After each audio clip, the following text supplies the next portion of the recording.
আসসালামু আলাইকুম এভরিওয়ান। কথা দিয়েছিলাম আবারও নতুন একটি রেসিপি নিয়ে আপনাদের সামনে হাজির হব। যেই কথা সেই কাজ, আজকে আবারও নতুন একটি রেসিপি নিয়ে আপনাদের সামনে এলাম। আজকের রেসিপিতে থাকছে টক ঝাল মিষ্টি পাকা জলপাইয়ের ভর্তা। আশা করছি আজকের রেসিপিটি আপনাদের অনেক বেশি ভালো লাগবে। রেসিপিটি ভালো লাগলে প্লিজ আমার চ্যানেলটি সাবস্ক্রাইব করে আমার চ্যানেলের সাথেই থাকবেন। নোটিফিকেশনটি অন করে রাখবেন যেন আমি নতুন কোনো ভিডিও আপলোড দিলে সবার আগে আপনি দেখতে পান। জলপাই ভর্তা করার জন্য আমি প্রথমেই 4 থেকে 5টা শুকনা মরিচ নিয়ে নিলাম। এই মরিচটা আমি হালকা একটু তেল দিয়ে ভেজে নিয়েছিলাম। তার সাথে দিয়ে দিচ্ছি 1/2 চা চামচ পরিমাণ লবণ। এখন লবণের সাথে মরিচটা আমি খুব ভালো করে ডলে নিচ্ছি।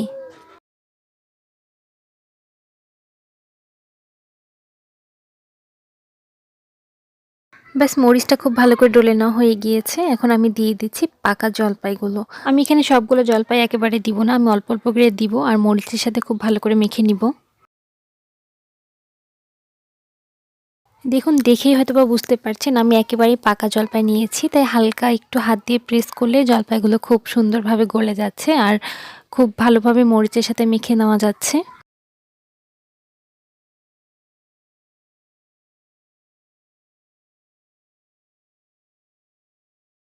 আমি এখানে একেবারেই পাকা জলপাই ভর্তা করেছি, তাই আমার আর সেদ্ধ করার প্রয়োজন পড়েনি। তবে আপনারা যদি কাঁচা জলপাই ভর্তা করতে চান সেক্ষেত্রে কিন্তু আপনারা জলপাইটা প্রায় 10 থেকে 15 মিনিট সেদ্ধ করে তারপরে সেম প্রসেসে ভর্তা করে নিতে পারেন।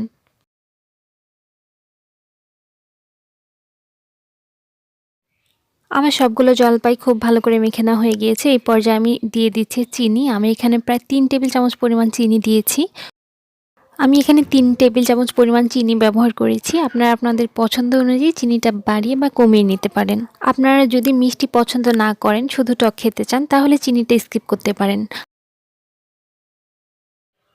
এই পর্যায়ে আমি দিয়ে দিচ্ছি ধনিয়া পাতা। তবে আপনারা যদি ধনিয়া পাতাটাও পছন্দ না করেন সেক্ষেত্রে ধনিয়া পাতাটা স্কিপ করতে পারেন। তবে আমার কাছে জলপাই ভর্তাতে ধনিয়া পাতাটা দিলে অনেক বেশি ভালো লাগে খেতে।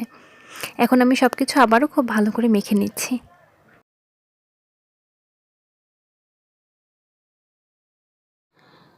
এই পর্যায়ে কিন্তু আমার জলপাই ভর্তাটা পুরোপুরি রেডি হয়ে গিয়েছে। খুবই সহজভাবে ভর্তাটা বানানোর চেষ্টা করেছি। আশা করছি আজকের রেসিপিটি আপনাদের ভালো লেগেছে। রেসিপিটি ভালো লাগলে প্লিজ আমার চ্যানেলটি সাবস্ক্রাইব করে আমার চ্যানেলের সাথেই থাকবেন।